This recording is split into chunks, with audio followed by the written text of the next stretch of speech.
Hi friends, ಎಲ್ಲರಿಗೂ ನಮಸ್ಕಾರ. Welcome back to my YouTube channel. ಈ ವ್ಲಾಗ್ ಬಂದುಬಿಟ್ಟು ಗುರುವಾರದ ವ್ಲಾಗ್ ಆಗಿರುತ್ತೆ. ಸೊ ನಿನ್ನೆ ಅಪ್ಲೋಡ್ ಮಾಡೋದಕ್ಕಾಗಿರಲಿಲ್ಲ, ಹಾಗಾಗಿ ಇವತ್ತು ಅಪ್ಲೋಡ್ ಮಾಡ್ತಾ ಇದ್ದೀನಿ. ಪ್ಲೀಸ್ ವಿಡಿಯೋನ ಸ್ಕಿಪ್ ಮಾಡದೆ ನೋಡಿ. ಹಾಗೆ ಇನ್ನೂ ನನ್ನ ಚಾನಲ್ನ ಸಬ್ಸ್ಕ್ರೈಬ್ ಮಾಡದೆ ಈ ವಿಡಿಯೋ ನೋಡ್ತಾ ಇದ್ದರೆ ದಯವಿಟ್ಟು ಸಬ್ಸ್ಕ್ರೈಬ್ ಮಾಡಿಕೊಂಡು ಸಪೋರ್ಟ್ ಮಾಡಿ. ಸೊ ನಾವು ಚಿತ್ರದುರ್ಗಕ್ಕೆ ಸಂಜೆ ಟೈಮ್ ಬಂದಿದ್ವಿ. ಸೊ ಯಾಕಂದರೆ ದೇವಸ್ಥಾನಕ್ಕೆ ಬರೋದಿತ್ತು, ಹಾಗಾಗಿ ಸೊ ನಾವು ಫಸ್ಟು ಚಿತ್ರದುರ್ಗ ಬಂದ ತಕ್ಷಣ ಹೋಗಿದ್ದು ಶ್ರೀ ಮದಕರಿ ಮಹಾಗಣಪತಿ ದೇವಸ್ಥಾನಕ್ಕೆ. ತುಂಬಾ ಚೆನ್ನಾಗಿದೆ ದೇವಸ್ಥಾನ, ತುಂಬಾ ಪವರ್ಫುಲ್ ಅಂತಲೇ ಹೇಳ್ಬೋದು. ಇಲ್ಲಿ ನಮ್ಮ ಅತ್ತೆಯವರು ಹರಕೆ ಮಾಡ್ಕೊಂಡಿದ್ರು, ಹಾಗಾಗಿ ಹರಕೆ ತೀರಿಸೋದಕ್ಕಂತ ದೇವಸ್ಥಾನಕ್ಕೆ ಬಂದಿದ್ವಿ. ಸೊ ಹರಕೆನೂ ತೀರಿಸ್ಬಿಟ್ಟು ಅದಾದ ನಂತರ ಪೂಜೆ ಮಾಡಿಸ್ಕೊಂಡು ಸೊ ನಾವು ನೆಕ್ಸ್ಟು ಹೋಗಿದ್ದು ನಮ್ಮ ಚಿತ್ರದುರ್ಗದಲ್ಲಿ ಇರುವಂತಹ ರಾಘವೇಂದ್ರ ಸ್ವಾಮಿ ಮಠಕ್ಕೆ ಬಂದಿದ್ವಿ. ಗುರುವಾರ ಬೇರೆ ಅಲ್ವಾ, ಸಿಕ್ಕಾಪಟ್ಟೆ ರಶ್ ಇತ್ತು.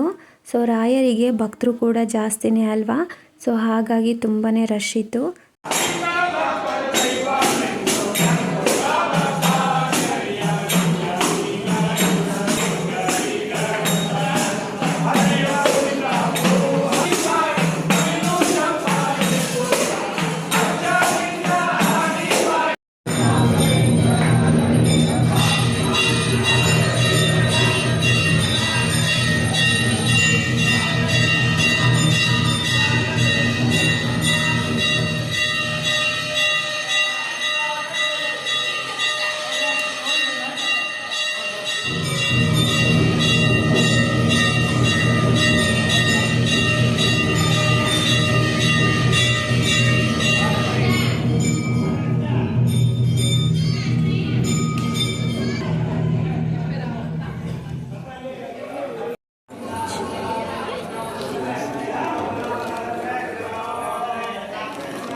ಸಂಗೀತ